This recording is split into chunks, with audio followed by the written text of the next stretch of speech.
Nisso exultais, embora, no presente, por breve tempo, se necessário, sejais contristados por várias provações, para que, uma vez confirmado o valor da vossa fé, muito mais preciosa do que o ouro perecível, mesmo apurado por fogo, redunde em louvor, glória e honra na revelação de Jesus Cristo, a quem, não havendo visto, amais, no qual, não vendo agora, mas crendo, exultais com alegria indizível e cheia de glória, obtendo o fim da vossa fé, a salvação da vossa alma. Então, o título da mensagem está aí, no finalzinho do verso 9, que o apóstolo Pedro diz, obtendo o fim da vossa fé, a salvação da vossa alma. E é isso que eu quero propor aos irmãos uma reflexão nessa manhã. Vamos falar um pouco sobre a fé. O apóstolo Pedro, ele diz que, reparem na expressão dele, obtendo o fim da vossa fé, a salvação da vossa alma. Três pontos nessa pequena frase, que nos dá uma noção do que ele está dizendo. Primeiro ele diz obtendo. O verbo está no gerúndio porque ele está dando a ideia de que isso há uma progressão. Então é algo que se inicia e tem um desenvolvimento. E ele fala que o fim da vossa fé, ou seja, a finalidade, o que culmina essa fé, qual é o fim, o propósito dela? A salvação da vossa alma. E a salvação também é algo progressivo, porque aqui o que ele está dizendo da salvação, dessa progressividade, ela também é progressiva como a fé. A fé, para a gente poder iniciar uma reflexão, é importante a gente entender o seguinte, o que seria a fé? A gente vai trazer um conceito, mas o ministério vem falando sobre isso. E por que esse conceito da fé é importante? É porque nós temos que entender que tudo que nós agimos e como nós procedemos, ele está ligado à nossa mente. Você é aquilo que está na sua mente. A forma como você procede, age nas relações, em tudo, está porque existe na sua mente aquele norteador. Ninguém procede contrário à sua própria mente. É controverso, a não ser que a pessoa tenha alguma anomalia. Mas, via de regra, não tem como a pessoa proceder senão segundo a sua mente. E o que o Evangelho propõe é que nós tenhamos a mente de Cristo desenvolvida. Porque a mente de Cristo significa que nós vamos desenvolver, nós vamos agir conforme Cristo. E se nós não agimos conforme Cristo, é porque nos falta receber mais da mente de Cristo. E aí o apóstolo, ele está dizendo o seguinte, olha, esse desenvolvimento da salvação da alma, ele passa pela progressão da fé. O desenvolvimento da salvação ou o crescimento de Deus, ele passa pelo crescimento da fé. E o que seria essa fé? Alguns pontos. Primeira coisa que a gente tem que guardar no coração, se você não guardar o conceito que nós vamos trazer, que o ministério tem trazido, mas guarde uma coisa no seu coração, inicialmente falando. A fé fala de um despertar de consciências com relação às realidades espirituais em Deus. A fé é uma força motriz, como o Alexandre gosta de falar, ou um poder impulsionador que nos faz agir em obediência ao Evangelho. Por isso que o escritor aos Hebreus ele vai dizer o seguinte, olha, sem fé é impossível agradar a Deus. Aí ele já começa dizendo, olha, porque quem se aproxima de Deus, ele só pode se aproximar porque ele confia que ele existe. Confia de que ele é o fundamento daquilo que não é visível. Porque você terá que caminhar sobre uma rocha daquilo que é invisível. É o próprio Deus. Porque o que nós dizemos sobre o Evangelho e que Jesus pregou não parece encontrar consonância com aquilo que o mundo espera ou o mundo então propaga. Porque se nós dissermos o seguinte, Jesus disse, olha, é melhor dar do que receber. Olha a expressão dele. É muito profunda, não é dar apenas um presente, dar alguma coisa. Ele está falando de uma doação. Ele está falando que a doação ela é muito maior, ou ela é muito melhor do que a recepção, porque sem a doação divina não haveria nada. Então Deus se deu a nós. Se Deus não se desse a nós, nós nem estaríamos aqui. Aí a pergunta é melhor dar do que receber? Sim ou não? Se você começar a refletir, você vai ver que a doação é o princípio que faz com que tudo permaneça e que tudo se mantenha e que tudo prospere e que tudo vá existir eternamente, é a doação. Então, dar sempre será melhor do que receber. E aquele que recebe só recebe porque foi dado. E Deus é o doador. Então Ele é a autoridade maior. Então, se Ele se doa, se Ele dá, e nós recebemos, graciosamente nós temos, por graça, tudo aquilo que nós aqui desfrutamos.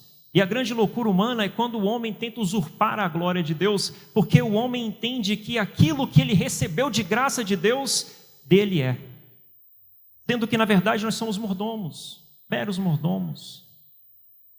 E a fé? E por que da fé? Porque a fé, ela nos faz despertar para aquilo que tem maior valor e importância, aquilo que é a realidade espiritual. É a única coisa que de fato é. Porque aquilo que é aquilo que é invisível. Aquilo que de fato faz com que nós tenhamos laços de fraternidade, entendamos Pai como Deus como nosso Pai, é aquilo que é invisível. Você não vai poder tangenciar a lealdade. Você não vai poder tocar a lealdade, a fraternidade, o amor. Como é que você toca isso? Você toca nas realidades espirituais, porque você recebeu um dom de Deus, a fé. E essa fé faz com que você possa tocar aquilo que é espiritual. Entenda, o ser humano, ele toca as coisas físicas por meio dos sentidos. E a fé e as coisas espirituais, elas não são apropriadas, você não se apropria delas por meio físico. Essas coisas são apropriadas pelo Espírito de Deus. O Espírito de Deus é o que faz com que essas coisas aconteçam no espírito humano, esse construir daquilo que é espiritual. Então a fé, irmãos, é algo poderoso, é aquilo que opera dentro do homem o frutificar de Deus. Então, o apóstolo Pedro, sabendo disso, ele coloca que a finalidade dessa fé é ganhar a alma do homem. Aquela boa obra que começou dentro do coração do homem, que o apóstolo Paulo diz, que foi lá no espírito humano, houve ali o despertar da consciência, você se entendeu como filho de Deus, você entendeu que foi chamado por Deus. Quando começa, ali é um início, você vai passar por um processo. E aqui o apóstolo Pedro diz que no meio desse processo, você vai ter provações. O apóstolo Pedro falava aos irmãos ali da Ásia, alguns irmãos ali da Judéia, ele falava a vários irmãos que eles estavam dispersos, eles passaram por grandes sofrimentos e eles não conseguiam nem se reunir como a gente aqui está fazendo. Como irmãos, por exemplo, infelizmente, como o Alexandre estava falando aqui, o Josué, alguns irmãos daquela localidade onde está acontecendo essas guerras não conseguem se reunir hoje. O desejo eles até têm, mas a prática não lhes é possível. E esses irmãos passavam por vários sofrimentos, várias provações diversas. E é isso que estava acontecendo lá. E ele, o apóstolo Pedro, vai dizer aos irmãos, olha, vocês devem se exultar naquilo que eu falei nos primeiros versos. Olha, em quê? Na regeneração, na esperança, naquilo que a herança que vocês vão receber. Ele falou assim, vocês devem se exultar nessas coisas, porque estas coisas não lhes serão tiradas, como disse Jesus. Porque eles estavam sendo tirados tudo que lhe era possível, eles estavam sendo retirados, tudo. Eles perderam casas, perderam as famílias dispersas, tudo que você puder elencar que dizem que é o mais importante nessa existência, eles estavam perdendo. A própria vida, muitas vezes.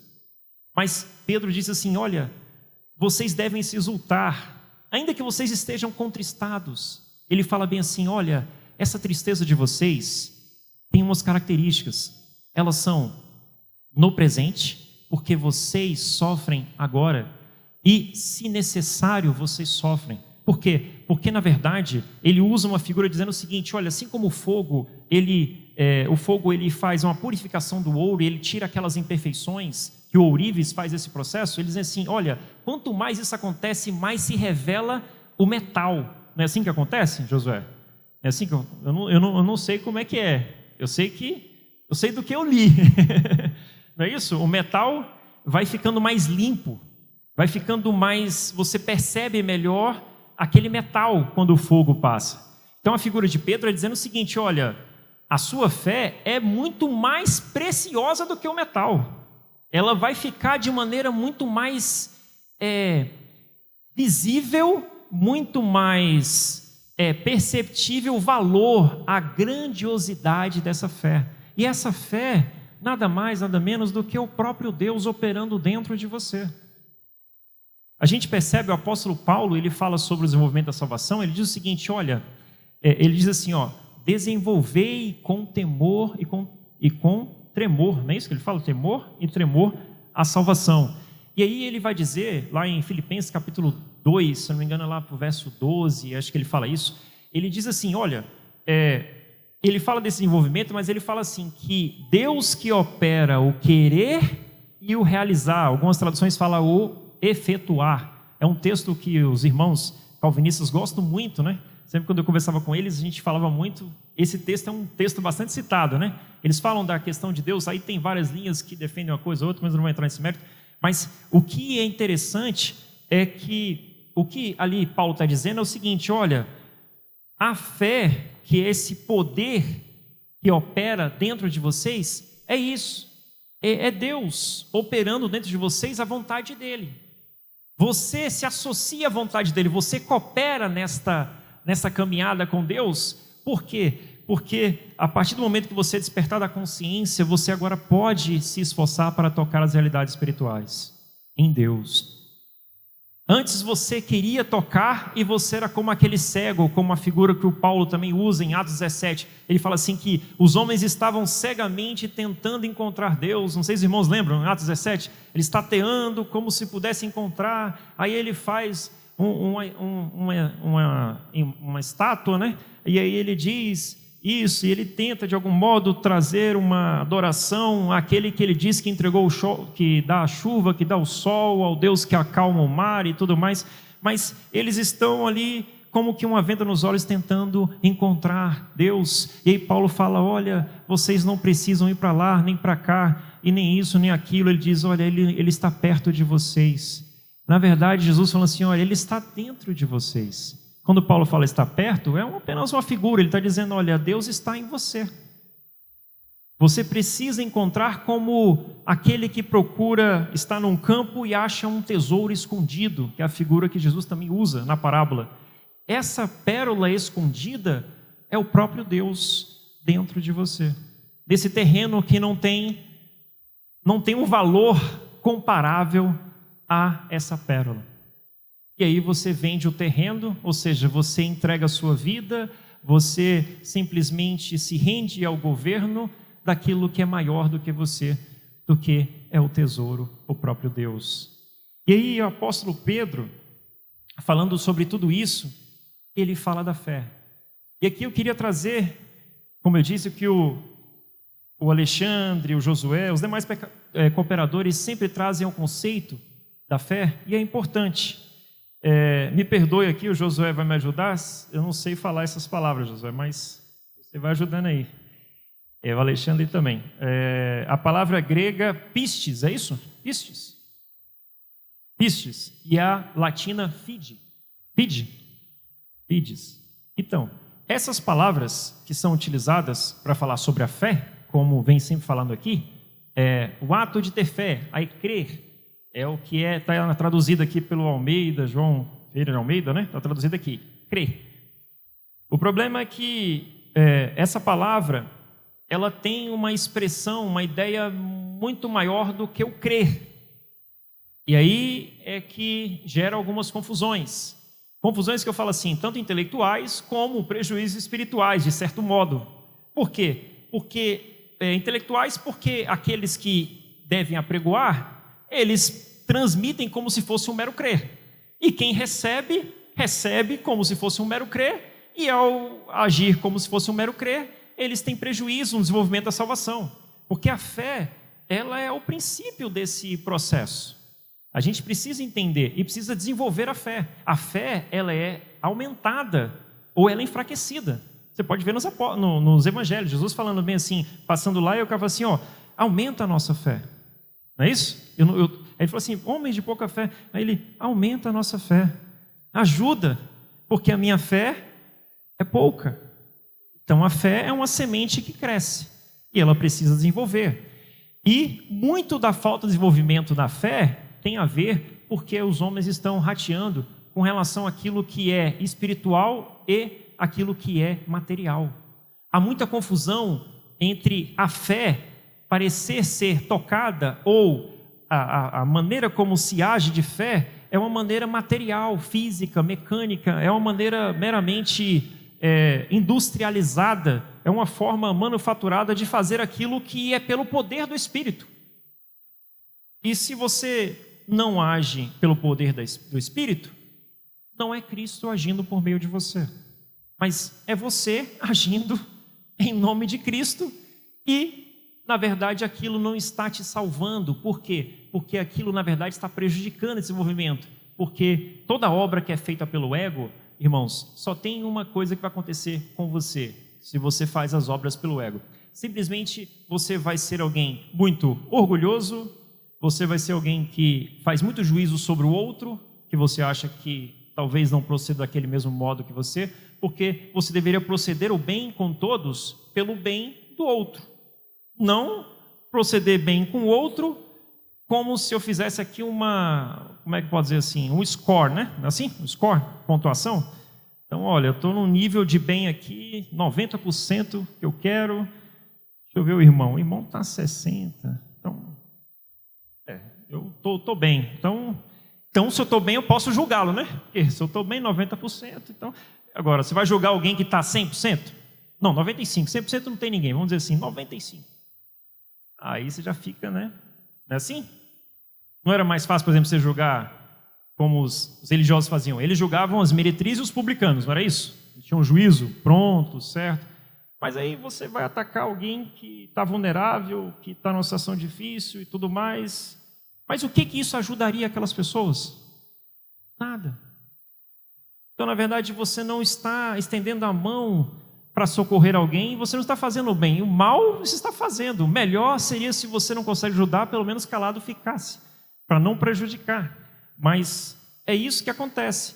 Com aquele que age mecanicamente, ele vai ser tentado a se orgulhar.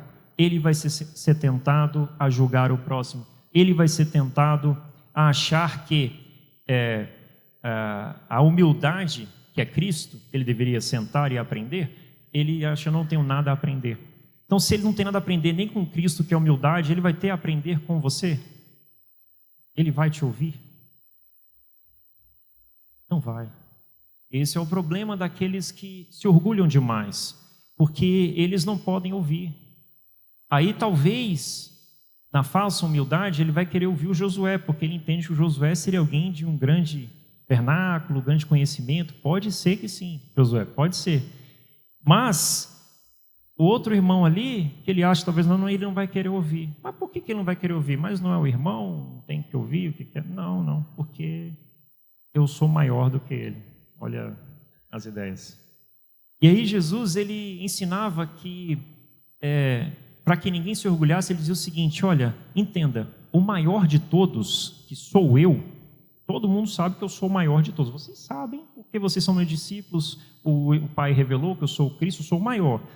Contudo, eu sendo o maior, eu sou o protótipo, o maior é o que poderia exigir alguma coisa. Poderia, maior. Mas como o espírito do maior é doação, o que ele faz? Ele, para servir os homens, ele se faz menor que os homens para servi-los. É Deus que se faz homem, é o caminho da humildade. Deus que se faz homem para servir. Aí o homem, que é menor do que o próprio Cristo, ele não poderia fazer nada senão, no mínimo, aquilo que Jesus está falando. Porque mais que Jesus não tem como fazer, mas ele deveria fazer aquilo, seguir aquilo. Só que ele não. Ele quer ser servido pelos homens e não quer entender que ele, sendo menor, para ele ser maior como ele quer ser, enquanto homem, ele precisa se fazer como Deus. Porque no reino de Deus, maior sempre é o que serve.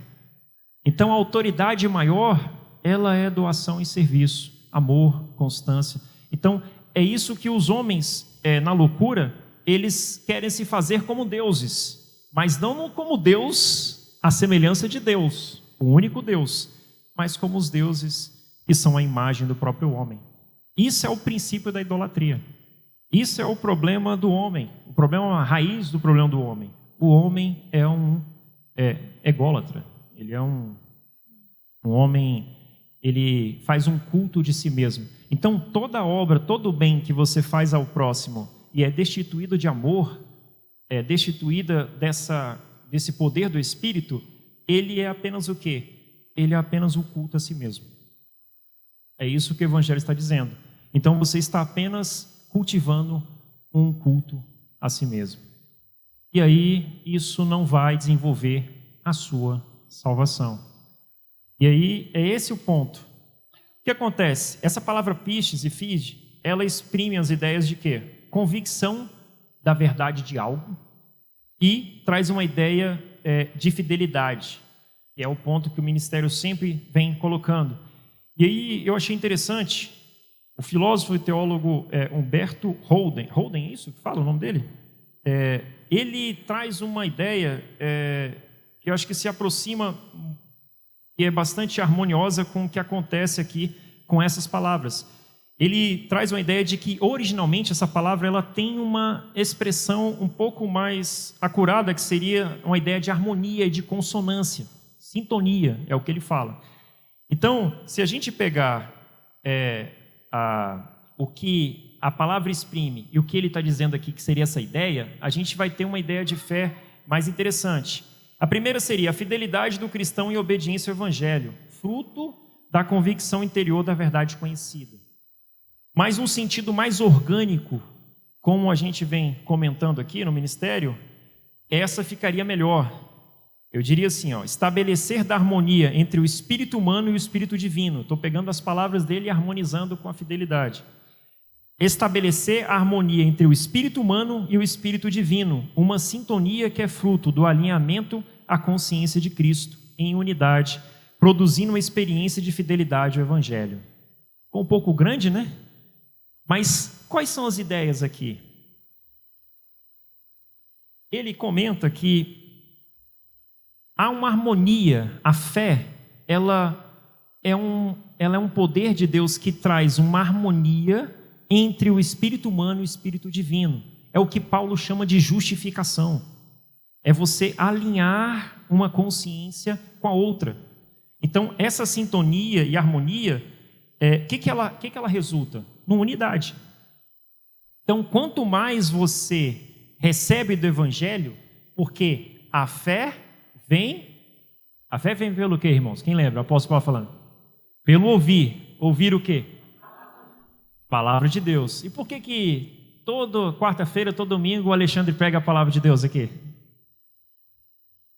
Para que desperte a fé dos irmãos, não é isso? Para que aumente a fé dos irmãos. Se os irmãos ouvirem de bom grado, de bom coração e assimilarem no interior. Essa é a questão. Então, como a fé vem pela pregação do Evangelho, à medida que você vai ouvindo do Evangelho, você vai, na sua consciência, se alinhando com a consciência de Cristo. É o que Paulo chama de, ele diz assim, vocês têm a mente de Cristo. Vocês já têm a mente de Cristo. Só que a mente de Cristo, ela não está acabada dentro de vocês. Ela precisa ser desenvolvida. Então, esses vários termos, desenvolver a mente de Cristo, desenvolver a fé, crescimento de Deus, salvação da alma, como Pedro fala, todos esses termos, na verdade, está dizendo desse processo que precisa voltar para a casa do Pai. Tudo isso é a salvação de Deus, que é o que a gente comumente se fala mais, é salvação, né? Você precisa ser salvo, não é isso que é muito dito? Você precisa ser salvo, que é o mais conhecido. Mas se eu dissesse assim, você precisa do crescimento de Deus, é a mesma coisa. Você precisa desenvolver a fé, é a mesma coisa. Você precisa voltar para a casa do Pai, é a mesma coisa. Tudo isso quer dizer a mesma coisa, só que são aplicações diferentes, assim, no sentido de como que ela ali é colocado naquele momento e naquela situação. Então, a fé aqui fala dessa harmonia, dessa sintonia, desse alinhamento de consciência. E o que resulta isso? Não é só alinhar a consciência. Alinhar a consciência, inevitavelmente, vai resultar o quê? Na obediência ao Evangelho.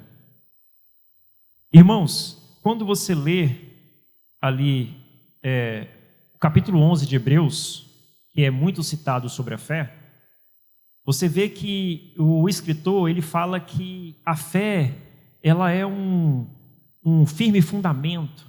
Aí ele fala de uma convicção, ele vai falando de vários pontos ali que você está firmando-se e tocando naquilo que é espiritual, naquilo que se tem uma certeza. E essa certeza e aquilo que é firmeza espiritual, que é invisível, você toca por meio da fé. Porque são os olhos do coração que podem enxergar o Evangelho. Não é com os olhos humanos, não é ouvir. Por isso Jesus falava assim, olha, quem tem ouvidos, ouça. Não é quem tem ouvidos humanos, é quem tem os ouvidos do coração aberto para ouvir. Ele sempre está dando esse alerta. Por quê? Porque a fé é essa realidade espiritual em que você se une a Cristo. Esse alinhamento de consciência é unir-se a Cristo. E a gente vai ver mais aqui adiante que unir-se a Cristo não é assim, ele morreu por mim e há 2000 anos atrás ele morreu no meu lugar, pagou meus pecados, todos são verdades, tá? Mas eu me associo com ele. É isso aí, Jesus. Isso, muito obrigado, você é um cara muito bom, maravilhoso, me salvou, né? Se eu crer nisso aqui, está tranquilo? Está tranquilo. Alguns dizem que está tranquilo, mas acho que eles falam que está tranquilo, mas na verdade depois eles pregam o que tem que desenvolver, só que eles falam tanto que está tranquilo, que quando eles pregam desenvolver, os irmãos têm dificuldade para desenvolver, também não é um problema. Eu estou falando de alguns irmãos, que eles pregam assim, só que a ênfase do Evangelho não é o estar tranquilo. O estar tranquilo que Paulo prega, no sentido que eles dizem que é estar tranquilo, que é a segurança da salvação, é que você tenha confiança no Pai. Porque a fé é o quê? Você não tem que confiar? Quem se aproxima de Deus não tem que confiar nele? Eu tenho que confiar que Ele não vai me abandonar no meio da salvação, no processo de salvação. Você acha que isso não teria alguma dúvida? Você acha que alguém não teria essa dúvida? Tem, porque tem irmãos que não dizem que, não, se eu pecar aqui eu não vou perder, não vou para o lago de fogo, não é assim, Alexandre? Ele não tem dúvida sobre a segurança da salvação? Ele tem. Aí tem um outro grupo que vai falar bem assim, olha, não, esse pessoal não entende e tal, a gente está salvo. Aí eles tentam confortar esses irmãos, mas não é confortar, é meio que dar uma paulada nos outros irmãos, você é fraco, não entende. Mas assim, esse irmão está com dúvida. E a dúvida, ela faz o quê? Ela esmorece a fé. Não é isso? O irmão está procedendo, está se esforçando, só que às vezes ele está se esforçando, mas ele não compreende que ele está se esforçando, muitas vezes não é por meio da fé, não é por meio do poder do Espírito, ele está faltando uma confiança, entendeu? Nessa obra do Espírito Santo. E às vezes ele aprendeu que determinadas obras que são humanas, que ele entende que são para Deus, que Deus não pediu, ele está fazendo muito bem, só que essas obras são impotentes, elas não são obras que vão fazer morrer a velha natureza. Elas não vão desenvolver a salvação, a consciência de Deus dentro dele. E ele está praticando, e ele pensa que, mas eu me esforço para estar em consonância com aquelas obras. Só que Jesus falou que o nosso esforço, o apóstolo Paulo também disse, não é para essas obras. O nosso esforço é estar em consonância com a consciência de Cristo. Nosso esforço é se apropriar da vida eterna. O nosso esforço é se apropriar dessa consciência de Cristo, dessa mente de Cristo. Porque ter a vida eterna é ter a mente de Cristo desenvolvida. É a mesma coisa. Então, quando fala tomar posse da vida eterna, é tomar posse da mente de Cristo. É você se alinhar à consciência de Cristo. E quando você permite que a iluminação, a palavra de Deus que é pregada, quando você ouve, isso vai aumentando a sua fé. E a fé é um poder assim, indestrutível. Ela opera e ela vai realizar o querer e a vontade de Deus, foi o que o apóstolo Paulo falou. É Deus quem quer realizar isso. Se é Ele quem quer, como que Ele vai retroceder? Seria controverso. Mas Paulo, não apenas suficiente com isso, ele escreveu vários pontos, Romanos capítulo 8, Romanos capítulo 9, tem vários textos que os nossos irmãos, por exemplo, eu falo os irmãos que falam propriedade porque eu participei muito dos irmãos calvinistas, tenho muito amor por eles, tenho vários colegas, tem um que é pastor lá na igreja no Ceará e tudo mais. Não entramos muito em muitas coisas para não dar muita, para manter a nossa fraternidade, tudo tranquilo, mas são irmãos que têm um desejo eles querem, são irmãos que eu conheço que querem realmente viver e eles procuram viver o Evangelho. Não é nenhuma acepção aos irmãos, nada disso. Mas eles, por exemplo, por que Paulo escreveu esses textos? É porque justamente existem pessoas que elas, por não conhecerem um pouco do caráter de Deus, elas teriam alguma dúvida sobre isso. E para você proceder em obediência ao Evangelho e você permanecer, perseverar, você precisa confiar que aquele que te chamou vai completar a boa obra. Foi isso que ele disse. Só que é o seguinte, a boa obra, para você sair lá, igual Abraão, de uma terra estranha, não é isso?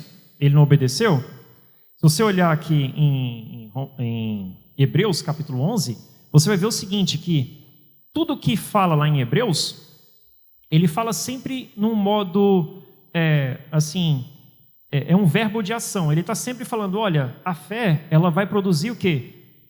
Uma obediência. Uma obediência. Se você olhar para Abraão, ele sai de uma terra. E ele está indo em caminho de qual terra? A terra que Deus falou que ia mostrar para ele. Nesse caminho, passa por Abraão, o protótipo da fé, o pai da fé. Você vai ver que os hebreus, eles entram nessa caminhada depois de Abraão e eles vão para essa terra, na promessa dita a Abraão. Só que, entre eles saírem e chegarem na terra que Deus lhes prometeu, eles passaram por quê? Por várias provações. É o que fala-se muito do deserto, né? Os pregadores usam muito essa figura, né? O deserto vai passar pelo deserto e tudo mais. Esse deserto, até chegar lá, eles passaram pelo Mar Vermelho, que o apóstolo Paulo fala que é um batismo, não é isso que ele fala? É o batismo, acho que em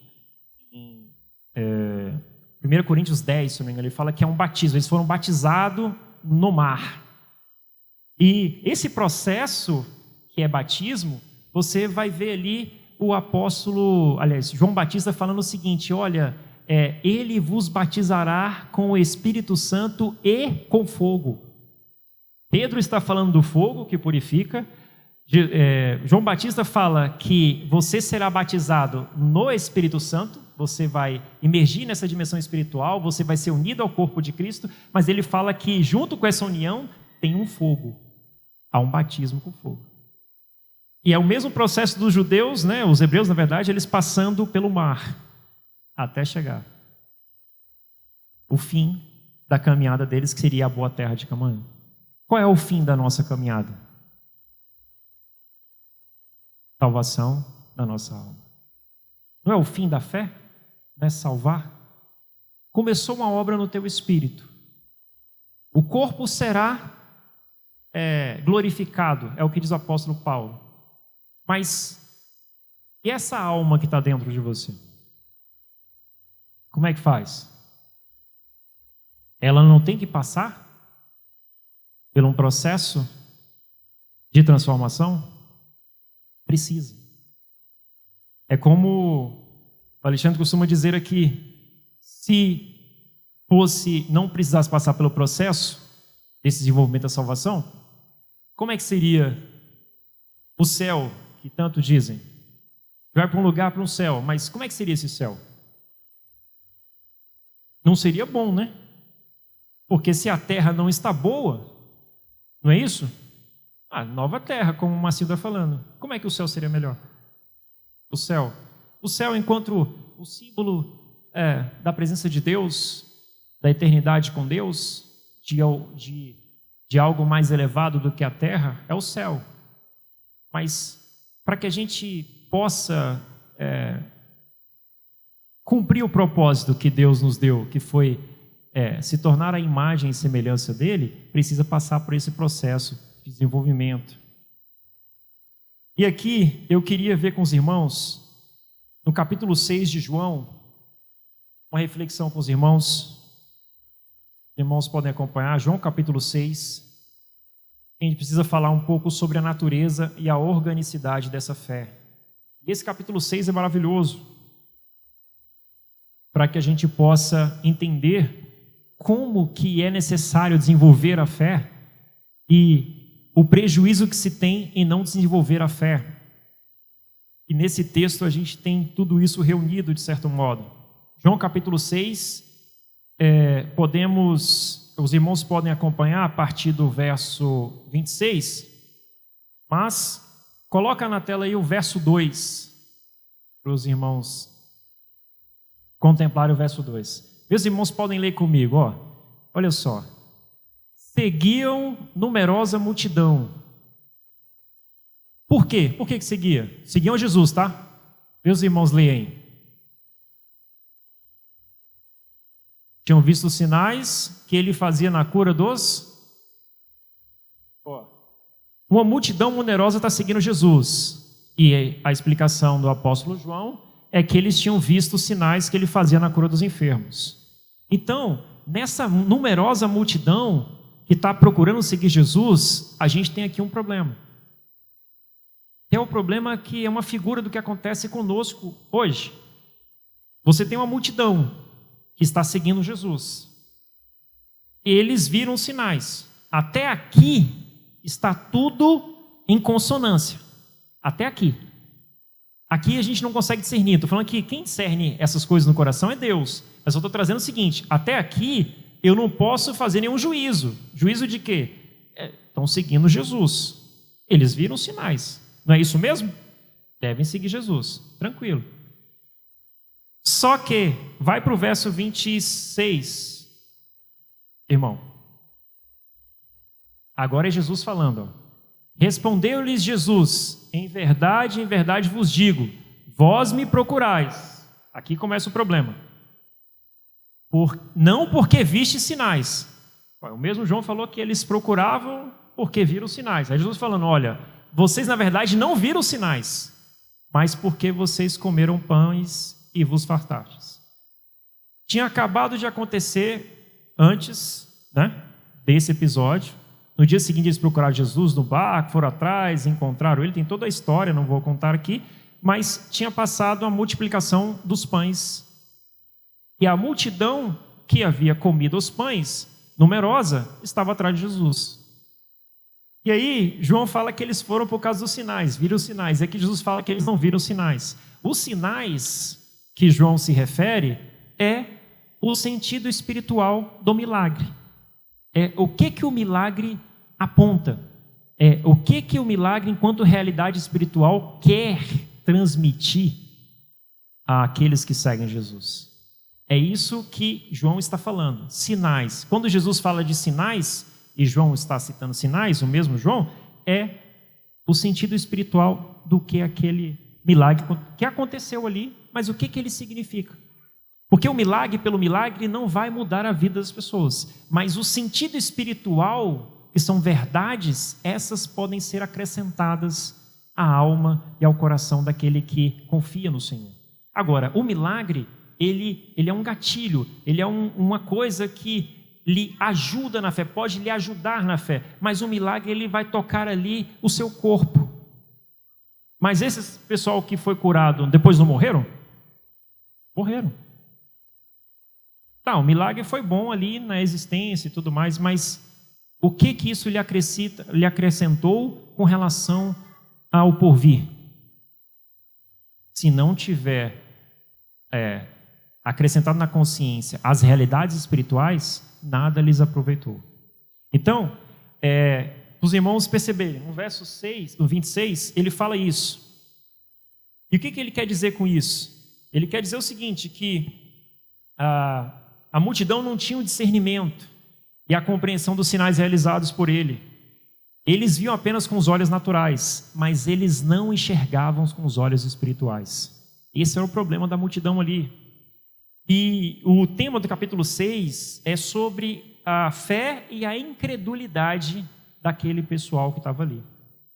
É a fé no sentido positivo, porque a fé, né? Ele está falando da fé, Jesus vai falar da fé, mas em contrapartida ele está falando de que olha como que é a incredulidade. A incredulidade é você estar andando com Jesus, você está ouvindo a palavra de Jesus. Eles estavam ouvindo? Eles estavam ouvindo a palavra de Jesus, eles seguiam Jesus, eles viram o milagre perto de Jesus, eles participaram de todos os benefícios que se tem da presença de Jesus, tudo que você pensar de Jesus, mas eles não acrescentaram à consciência o próprio Jesus. E aí, Jesus falou o seguinte: essa é a única coisa necessária, Marta, é a única. Todas as outras coisas, elas podem ser importantes, mas elas não vão produzir em você aquilo que tem peso eterno. E ele está falando, olha, esse pessoal, embora tudo isso, eles não compreenderam, não discerniram os sinais. Esse é um perigo que nós temos de, ao ouvirmos o Evangelho e desatentamente, de modo desatento, e de modo não a considerar as palavras do Evangelho, acontecer o que acontece com a multidão. A gente pode estar caminhando numa ideia mecanizada, numa artificialidade, numa ideia progressiva de fé, entre aspas, que não é a progressão da fé. Porque a fé, ela, como eu disse, ela vai resultar no maior obediência ao Evangelho, no maior expressão de sentimento pelo outro, pelo próximo, pela comunidade, pelos irmãos, pela sua família. E o Evangelho, ele tem uma característica que a evidência grande dele é que, a despeito de qualquer coisa que você possa ter aqui, Jesus ele disse o seguinte, olha, o Evangelho, o alinhamento da consciência do homem com Deus, essa harmonia, à medida que ela vai crescendo, uma grande evidência dela é como você viu aquele bom samaritano. Lembram do bom samaritano? O bom samaritano, ele viu o judeu, ele não perguntou se era judeu, qual era a tribo, qual era a situação, ele não queria saber se tinha litígio, conflito, se não se falava, se falava.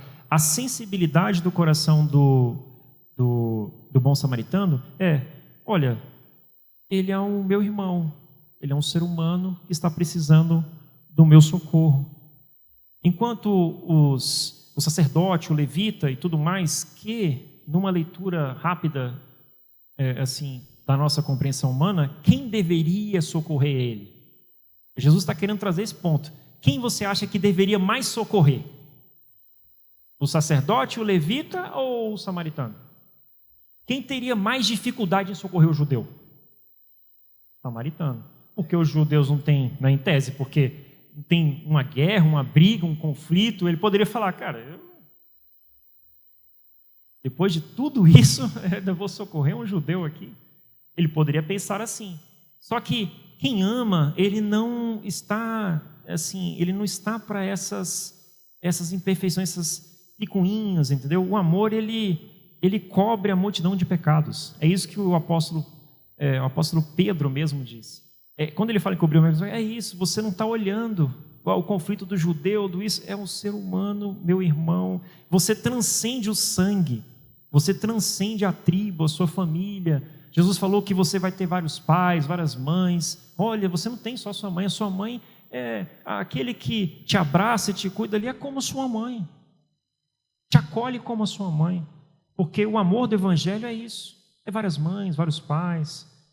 Não tem isso, não tem judeu, não tem grego, não tem mulher, não tem isso, não tem essas divisões. O amor, ele não enxerga divisões, ele enxerga o outro. É isso. Mas o que ele é? O que ele é com Deus, é ele com Deus.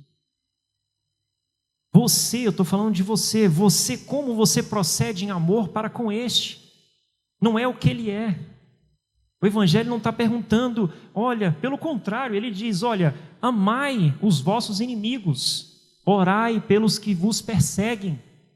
A medida do Evangelho é algo que ela faz com que a sua consciência, ela vai se elevando de tal modo que você vai saindo daquilo que é terreno para aquilo que é espiritual. A consciência de Cristo é isso. A consciência de Cristo é tão elevada que ele olha com um olhar para baixo de misericórdia.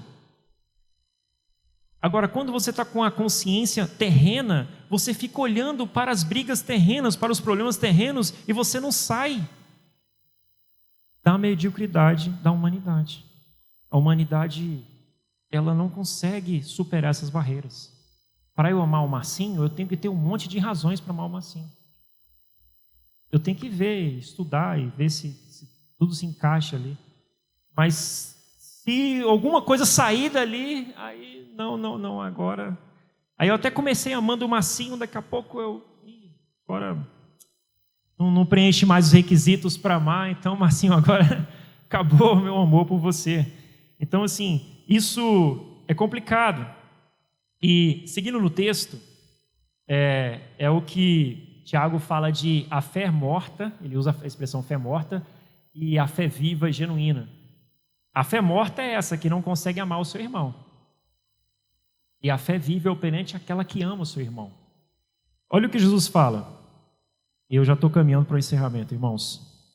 Trabalhai não pela comida que perece, mas pela que subsiste para a vida eterna. Ele diz para trabalhar, não diz? Diz. E o que é isso que ele está falando? Ele está falando do evangelho que se expressa de um coração que deve se esforçar em cooperação pelo alimento espiritual que permanece em nosso interior para a vida eterna.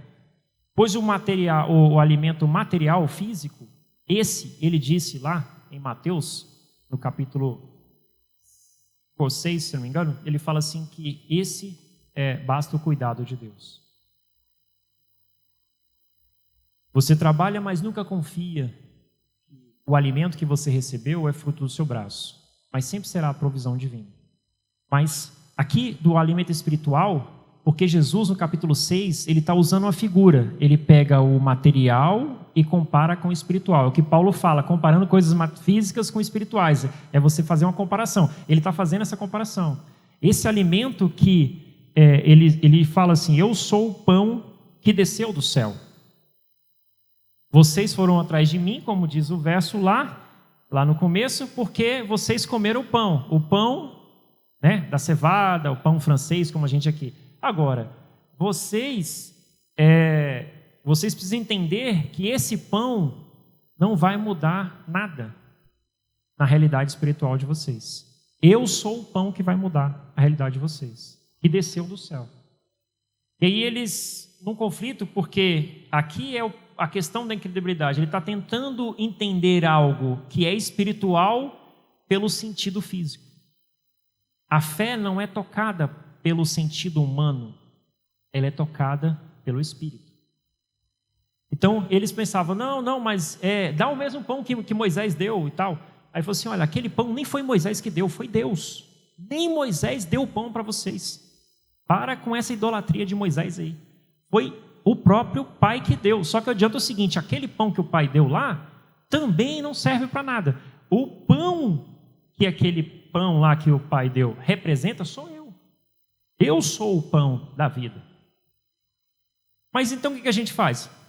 Tem que se apropriar de mim. Tem que comer da minha carne e do meu sangue. Mas como assim?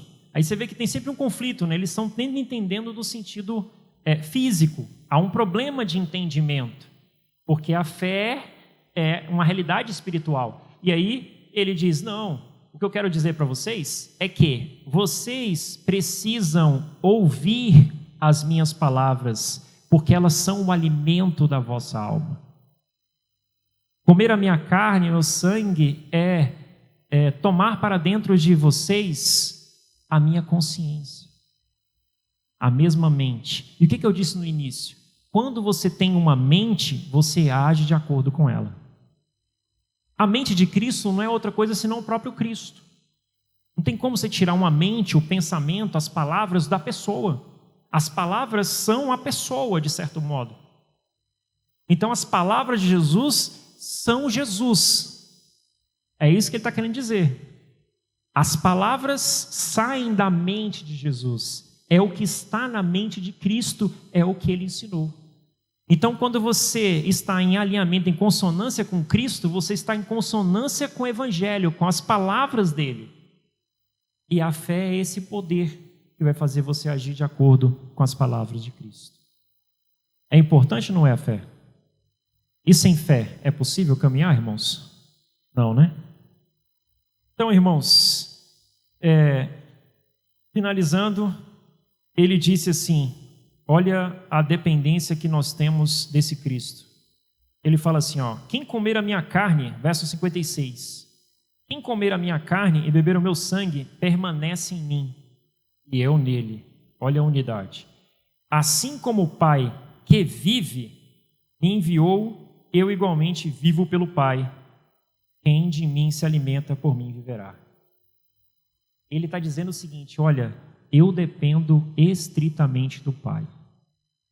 A gente sabe que ele não é maior do que o Pai não é maior do que ele. Aqui é uma questão de economia, de administração, de como Deus trabalha. Mas ele está dizendo, olha, eu aqui na terra, eu dependo estritamente do Pai. Eu vivo pelo Pai. Olha a relação de dependência. Ele está dizendo, olha, e para vocês poderem viver eternamente, vocês precisam depender estritamente de mim. Das minhas palavras, do meu Evangelho. Então, irmãos, que a gente possa fazer igual Maria.